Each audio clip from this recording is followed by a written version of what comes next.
Assalamu alaikum, my dear 11th class students of BHSS Kapwara. Today our topic is fundamental duties. This is our third offline topic. Now we are discussing our today's topic, fundamental duties. First we understand duty. Duty means obligation. It is committed, or we can say expectation to perform some action. For an example, duty is the act of a student completing homework assignments. Same is the case regarding fundamental duties in the Indian Constitution. When we enjoy fundamental rights in lieu of that, we have to complete these assignments for the benefit of a nation. They may be legal or moral. Now, come to the topic, fundamental duties. Fundamental duties were added later in the Indian Constitution through 42nd Amendment Act 1976, which provides 10 fundamental duties, and one more was added after 86th Amendment Act 2002. Dear students, those 10 fundamental duties were added in the Constitution by the Savaran Singh Committee in 1976. Dear students, Savaran Singh was first Home Minister of Punjab, who also played important role in partition of Punjab in 1946.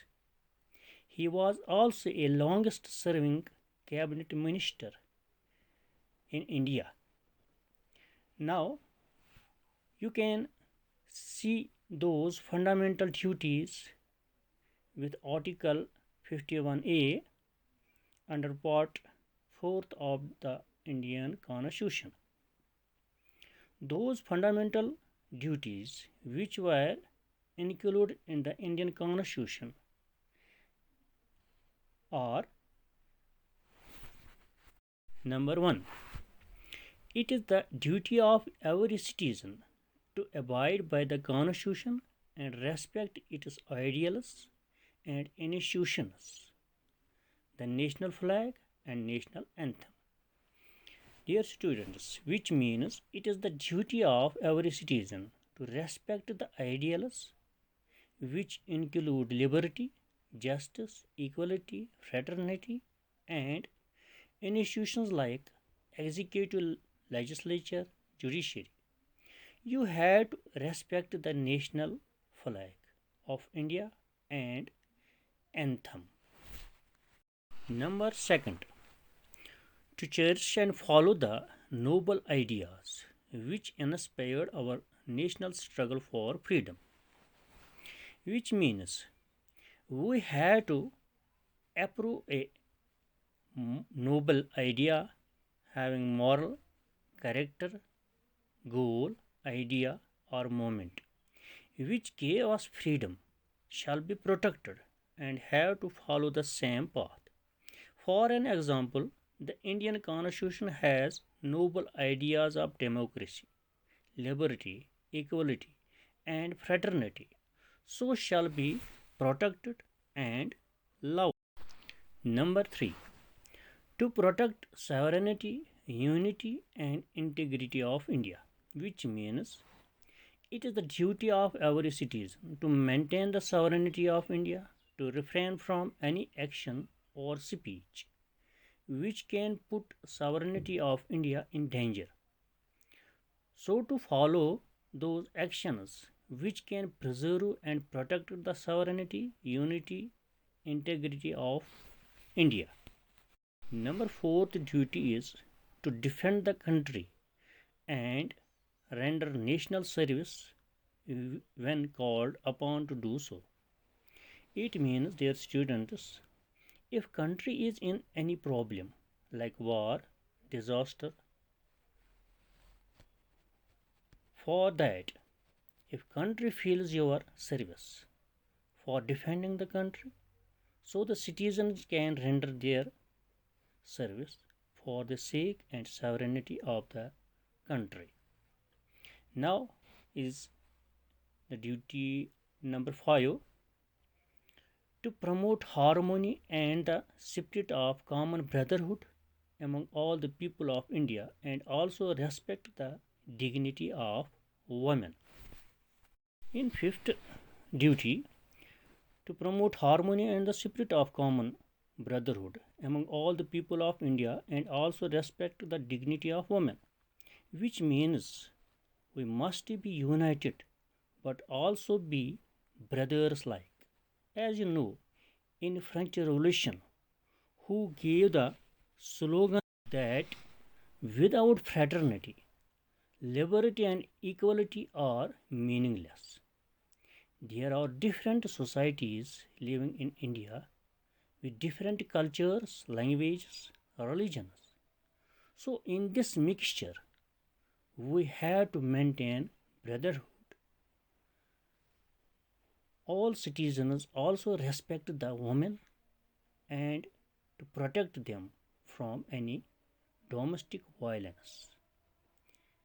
The sixth point of the duty is to value and preserve the rich heritage of our composite culture. My dear students, it means Indian citizens' duty is to preserve and consider, protect, and respect all the cultures of different standards, traditions, customs of the people living in India. The seventh duty of fundamental duty to protect the national environment, including forests, lakes, rivers, and wildlife. Dear students, as you know, forests, lakes, rivers, and wildlife also plays vital role in protecting the national environment. For that, citizens must feel it their obligation to protect environment, to feel healthy surrounding and diseaseless environment, to live in comfortable circumstances. The eighth fundamental duty is to develop scientific temper, humanism, and spirit of inquiry. Dear students, it means that way of life which to develop in scientific method like observing, testing, analyzing, like attitude, just to teach your child thinking skills and encourage to make him inquiring mind, so to develop humanism by treating and providing every person with needful and helping hand. The ninth fundamental right is to safeguard public property and avoid violence. It means to save and guard public property and never to damage, which is also a hurdle in developing the nation. The violence, as you know, is crime and is punishable before law. The tenth, the tenth fundamental right is to strive towards excellence in all spheres of individual and collective activity. For that, citizens' role is to make efforts to achieve the goal of success individually and collectively, to take the nation on the path of development. The 11th fundamental right,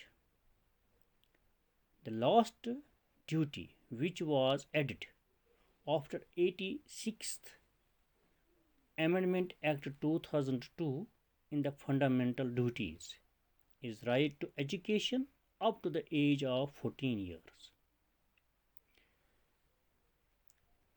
All the parents, guardians has the right, no right, has the duty to admit their children in school to provide education. At last, we can say fundamental duties are mere pious wishes. They don't have any legal force behind them. Only law passed for disrespect of national flag and national anthem would be punishable. So we can say its inner aim is to create nationalism, patriotism, and humanism, and also consciousness among people about their obligations towards nation. So they were the fundamental duties in part 4th of Indian Constitution in Article 51A.